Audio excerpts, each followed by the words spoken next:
नमस्कार साथियों, इस वक्त राजस्थान में जो बहुचर्चित भर्ती है वो है राजस्थान RSSB LDC भर्ती 2026, जिसके हम बात करें जो फॉर्म भरना है वो है यहाँ पर आपके 15 जनवरी से लेकर 13 फरवरी तक फॉर्म साथियों इसके भरे जा रहे हैं। अब साथियों इसमें सबसे पहले तो आपकी दिक्कत आ रही थी OTR से संबंधित, साथियों वो समस्या थोड़ी बहुत सॉल्व हुई। उसके बाद साथियों यहाँ पर क्या हुआ है कि यहाँ पर ज़्यादातर विद्यार्थियों ने जो फॉर्म भरा है उसके अंदर जो RSCIT का फॉर्म है या फिर अन्य कंप्यूटर कोर्स का फॉर्म है वो नहीं लगाया है। तो अब साथियों उन्होंने बिना उस फॉर्म के, बिना RSCIT के, बिना कंप्यूटर कोर्स के जो फॉर्म भर दिया है। तो अब साथियों वो है कमेंट कर रहे हैं कि हमने तो बिना RSCIT के फॉर्म भर दिया, अब हम क्या करें, क्या हमारा जो फॉर्म है वो रिजेक्ट हो जाएगा, क्या हम जो एग्जाम है वो नहीं दे पाएंगे, या फिर साथियों आप जो मेहनत है कहीं आपकी मेहनत खराब तो नहीं हो जाएगी LDC की भर्ती के लिए। और साथियों इसके साथ साथ तो इस वीडियो में साथियों मैं आपको इसके बारे में संपूर्ण जानकारी से बताऊंगा कि अब आपको आगे क्या करना है, किस तरीके से क्या आपके साथ होने वाला है, क्या आपका यहाँ पर इस समस्या का सॉल्यूशन है। और साथियों इसके साथ साथ काफी सारे विद्यार्थी ऐसे हैं जिन्होंने यहाँ पर जो फॉर्म भरते टाइम किसी की जो मार्कशीट है वो गलत लग गई थी। किसी के यहाँ पर क्या हुआ है कि लेफ्ट थंब जहाँ अपलोड करना था उसकी जगह पर उन्होंने राइट थंब अपलोड कर दिया। अब यहाँ पर क्या हो सकता है। और साथियों जिन जिन लोगों को जो RSCIT का फॉर्म जिन्होंने अपलोड किया या फिर जो फॉर्म अभी भर रहे हैं, और कुछ विद्यार्थियों को यहाँ पर उस RSCIT के फॉर्म में यह समझ नहीं आ रहा है कि कौन सा यहाँ पर आपका रोल नंबर है, कौन सा यहाँ पर आपका इसमें एनरोलमेंट नंबर है। वो है मैं आपको बताऊंगा इस वीडियो में। और इसके साथ साथ साथियों यहाँ पर जिन्होंने RSCIT में जस्ट अभी एडमिशन लिया है और उनके हाथ में अभी जो उनकी RSCIT का सर्टिफिकेट है वो नहीं आया है, क्या वो इस भर्ती के लिए अप्लाई कर पाएंगे? अगर अप्लाई कर पाएंगे तो क्या प्रक्रिया है, और क्या साथियों उनका जो टाइपिंग टेस्ट है वो इस भर्ती में सेलेक्ट हो पाएंगे या नहीं हो पाएंगे, साथियों उसके बारे में हम जानेंगे। और इसके साथ साथ एक और प्रॉब्लम यहाँ पर देखने को मिल रही है कि जो विद्यार्थी यहाँ पर राजस्थान बोर्ड के अलावा अन्य किसी बोर्ड के हैं, जैसे साथियों आपका जो CBSE बोर्ड है, उसके अंदर विद्यार्थियों को इसमें मांगा गया है आपका रोल नंबर और एनरोलमेंट नंबर। साथियों यहाँ पर आपको रोल नंबर तो देखने को मिल रहा है, लेकिन आपको जो आपका एनरोलमेंट नंबर है वो नहीं मिल रहा है।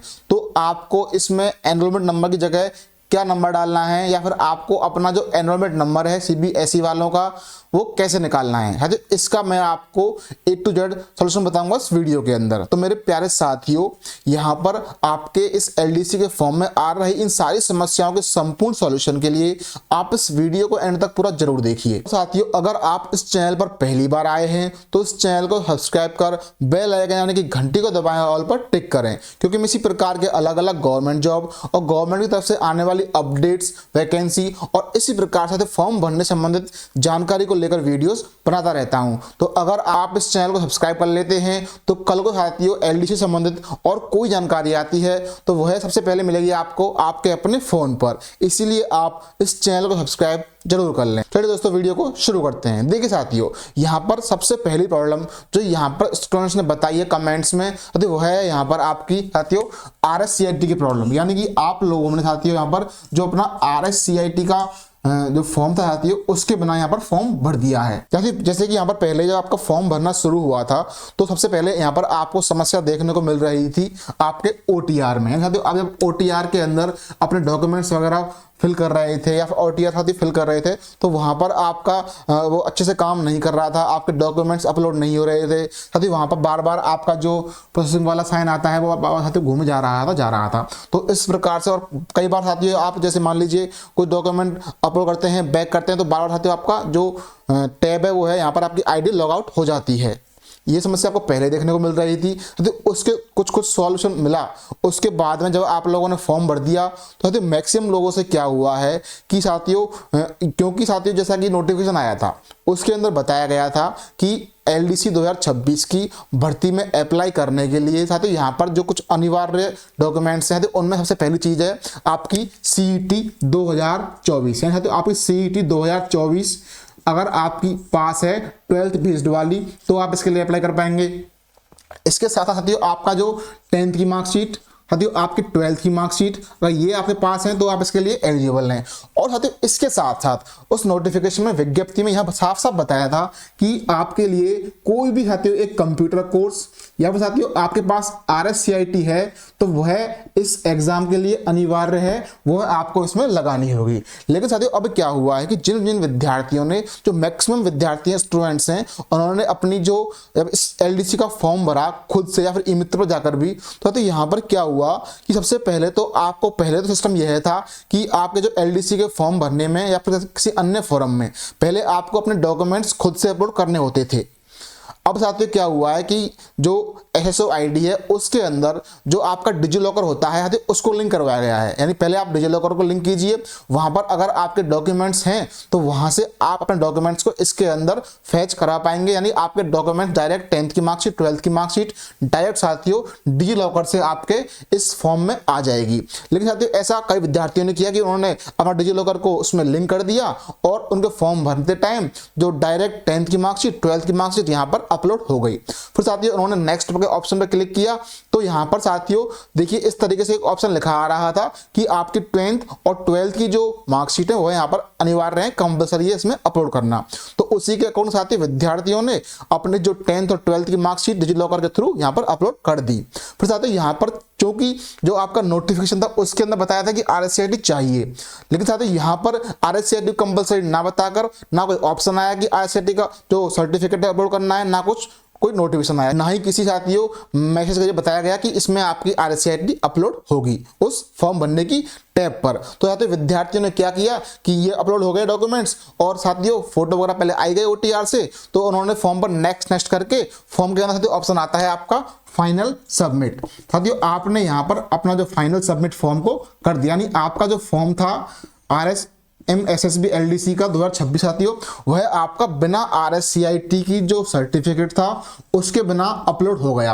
अब यहाँ पर साथियों विद्यार्थी बहुत चिंतित हैं कि उन्होंने तो बिना RSCIT के फॉर्म भर दिया, जबकि साथियों यहाँ पर अन्य विद्यार्थी हैं या फिर पहले बताया गया था कि RSCIT इसके अंदर चाहिए। तो अब साथियों वो चिंतित है कि कहीं उनका फॉर्म रिजेक्ट होगा या नहीं होगा, या फिर उनको एग्जाम में बैठने दिया जाएगा या नहीं दिया जाएगा।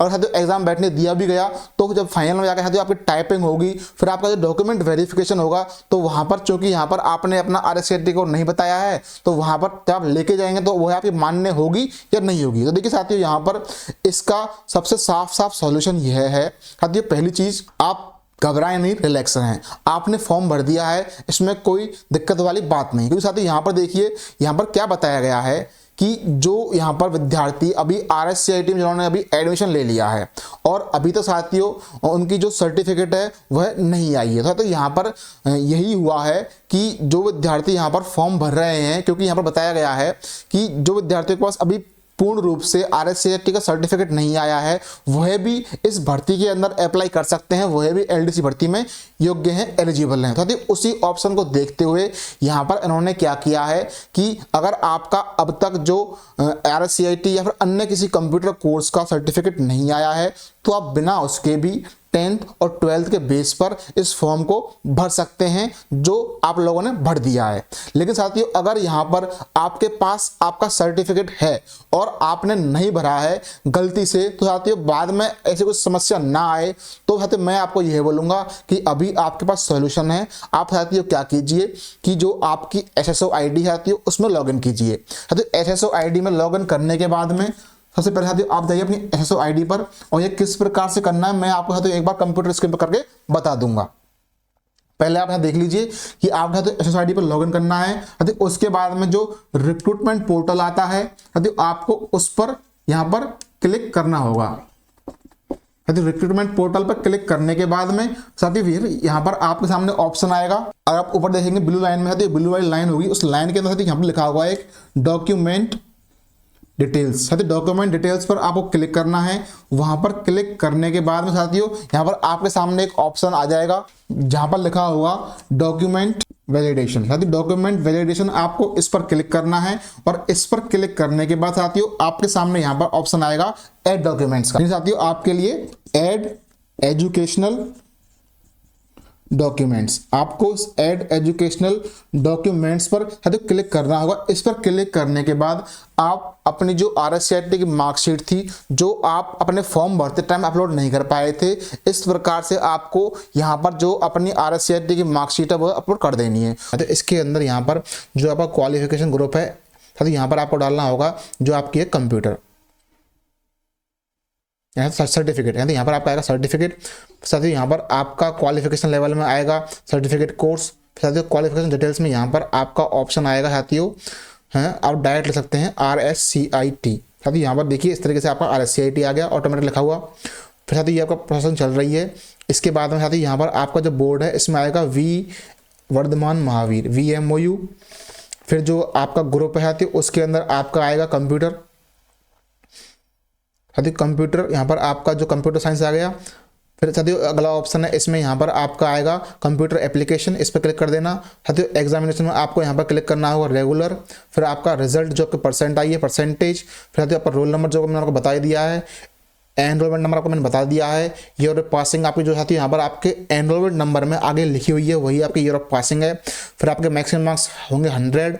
आपके मार्क्स ऑब्टेन जो आपके उसके अंदर परसेंट लिख रही है वो आ जाएगी, ये आपका ऑटोमेटिक आ जाएगा। फिर आपका जो नंबर ऑफ अटैम्प्ट्स है वो आप 1 लिख दीजिए, जितनी बार आपने पास की है 1 या 2 बार। फिर साथियों आपकी जो मार्कशीट है और जो आपके सर्टिफिकेट है इसके अंदर यहाँ पर आपको जो आपका RSCIT की जो सर्टिफिकेट मिला है उसी को अपलोड आपको करना है। इसको अपलोड करने के बाद आप यहाँ पर सेव मैनुअल पर क्लिक कर देंगे और सेव मैनुअल पर क्लिक करने के बाद यहाँ पर आपकी जो RSCIT की डिटेल्स हैं वो अपलोड हो जाएंगी साथियों। तो इस प्रकार से आप जो अपनी RSCIT सर्टिफिकेट है या अन्य कोई कोर्स कंप्यूटर कोर्स उसको अपलोड कर सकते हैं साथियों।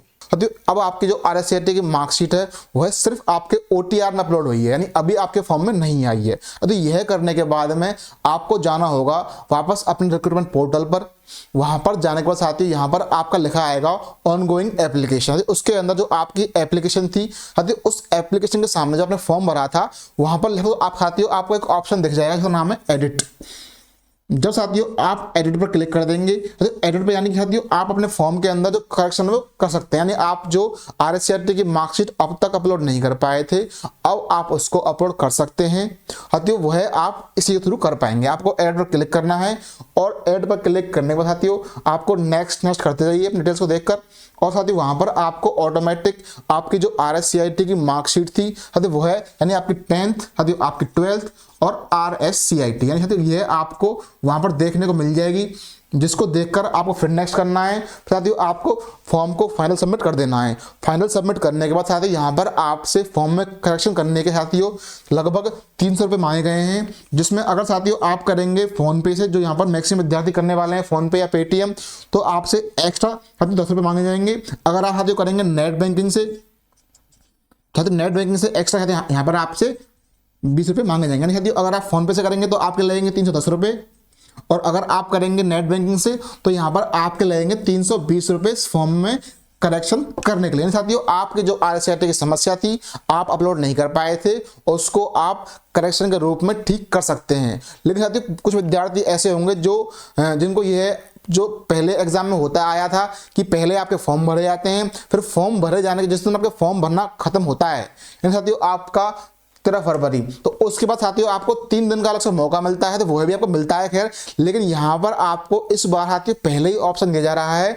कि आपके फॉर्म भरे जा रहे हैं, उसी विंडो के दौरान आप अपने एडिट ऑप्शन पर क्लिक करके अपने उसके जो फॉर्म है उसमें जो आप डिटेल्स नहीं कर पाए हैं, जो कुछ डॉक्यूमेंट्स गलत थे, वह आप ठीक कर सकते हैं। साथियों यही आपका सोल्यूशन है उन लोगों के लिए जो साथियों यहाँ पर बोल रहे थे कि साथियों उनकी मार्कशीट गलत लग गई थी, यानी आपकी मार्कशीट अगर गलत लग गई थी तो उसको भी आप इसी प्रकार से एडिट ऑप्शन पर क्लिक करके सही कर सकते हैं। और साथ ही जिन विद्यार्थियों का यहाँ पर लेफ्ट थंब की जगह राइट थंब जो फाइनल उन डॉक्यूमेंट्स में अपलोड हो गया है, जिनके बारे में साफ पहले ही बताया गया था कि यह डॉक्यूमेंट्स एक बार आप अच्छे से जान लें, क्योंकि एक बार अगर ये अपलोड हो गए तो साथ ही फिर आपके लाइफ टाइम सही नहीं होंगे। तो उसके लिए यहाँ पर आपको जाना होगा, एक ईमेल है, या तो आप इस ईमेल पर कॉन्टैक्ट कीजिए क्योंकि आपका लेफ्ट की जगह राइट थंब लग गया है, फिर कुछ और लग गया है, क्योंकि साथियों ये आपके डिटेल्स अनएडिटेबल है, यानी आप इनको सही या करेक्शन नहीं कर सकते। ये एक बार अपलोड होगा लाइफ टाइम रहेंगे। साथियों आप इस ईमेल पर मेल कीजिए और जो आपसे प्रॉब्लम हुई है वो साथियों आपको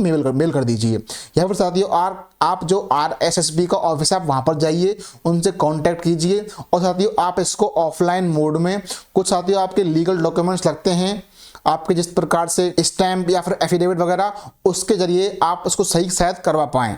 यह बात साथियों आपको वहीं जाकर पता लगेगी। यह आपका सॉल्यूशन हो गया थंब वालों के लिए। और साथियों अब यहाँ पर जिन विद्यार्थियों को RSCIT के सर्टिफिकेट में अपना जो रोल नंबर और एनरोलमेंट नंबर नहीं मिल रहा है, तो देखिए साथियों मैं आपको बता देता हूँ कि आपका इसमें रोल नंबर कौन सा है और आपका जो एनरोलमेंट नंबर है वह कौन सा है। देखिए साथियों यहाँ पर जो आपकी RSCIT के सर्टिफिकेट था तो उसके अंदर साथियों यहाँ पर आपका फोटो वगैरह है और साथ ही यहाँ पर लिखा हुआ है कि this is to certify that फला फला, तो ये आपका सर्टिफिकेट है। तो इसके अंदर यहाँ पर जो आप देख सकते हैं कि तो यहाँ पर मान लीजिए कोई कोड लिखा होगा आपका दो, यहाँ पर मतलब आपकी साल लिखी हुई है और यहाँ पर आपके 7 अंकों का कुछ एक कोड टाइप लिखा हुआ है, तो यह तो आपका है एनरोलमेंट नंबर। तो यह है आपका एनरोलमेंट नंबर RSCIT सर्टिफिकेट के अंदर। और साथ ही यहाँ पर इस जगह पर जो आपका लिखा हुआ है साथियों, आप देखेंगे LEARNER लर्नर्स कोड, जो आपका लर्नर्स कोड है जो काफी लंबा होगा, तो इसको बोलते हैं आपका रोल नंबर। ये साथियों आपकी जो RSCIT का सर्टिफिकेट है उसके अंदर जो लर्नर्स कोड है वह तो है आपका रोल नंबर, और जो यहाँ पर 2017, 18, 19, 20, 21 जब भी आपने की है वो यहाँ लिखा होगा। फिर स्लैश होगा, स्लैश के बाद 7 अंकों का कोड होगा, वह एक पूरा का पूरा 2020 से लेकर पूरा लास्ट तक यह आपका एनरोलमेंट नंबर है। और साथियों इसके साथ साथ यहाँ पर RSCIT में आपको एक ऑप्शन पूछा जाता है, आप उसको डॉक्यूमेंट्स को अपलोड करेंगे कि यहाँ पर जो आपने RSCIT की है वह रेगुलर की है या डिस्टेंस से की है, किस प्रकार से की है। तो साथियों यहाँ पर आप लोगों ने क्योंकि साथियों एग्जाम दिया है और आपने साथियों एडमिशन लिया है, तो आपकी जो RSCIT है वो है यहाँ पर आपकी रेगुलर मानी जाती है, तो आपको उसके अंदर रेगुलर पर क्लिक करना होगा। तो इस प्रकार से आपका जो RSCIT का जो प्रॉब्लम थी वो सॉल्व हो चुकी है। अब साथियों यहाँ पर जो विद्यार्थी CBSE वाले हैं यानी central board of secondary education, तो उनको आपने देखा होगा कि जो आपकी मार्कशीट है उसके अंदर आपको कहीं भी साथियों जो एनरोलमेंट नंबर है वो देखने को नहीं मिल रहा होगा। तो आपको जो इसमें LDC का फॉर्म भर रहे हैं उसके अंदर क्या करना है, देखिए साथियों यहाँ पर क्योंकि जो CBSE की ओल्ड जो मार्कशीट साथियों आपकी 10, 11, 12, 13, 14, 15, 20 तक जो आपकी मार्कशीट साथियों उनके अंदर अभी का तो पता नहीं साथियों, ओल्ड मार्कशीट में आपका जो एनरोलमेंट नंबर है वो नहीं आता है साथियों। उसमें क्या होता है, मैंने साथियों चेक किया कई जगह पे CBSE की मार्कशीट में आपका जो रोल नंबर है साथियों, रोल नंबर ही एक तरीके से साथियों एनरोलमेंट नंबर माना जाता है। हालांकि साथियों ये होते तो अलग अलग हैं, लेकिन साथियों यहाँ पर क्योंकि आपको पता नहीं है तो आप यहाँ पर रोल नंबर को ही साथियों एज ए एनरोलमेंट नंबर डाल सकते हैं। साथियों ये मैंने कई जगह पता किया है, साथियों यही सब कर रहे हैं और यही साथियों आपका ऑनलाइन और जो यहाँ पर कुछ आर्टिकल्स में बताया गया है कि आप CBSE के अंदर आपका रोल नंबर ही आपका एनरोलमेंट नंबर माना जाता है।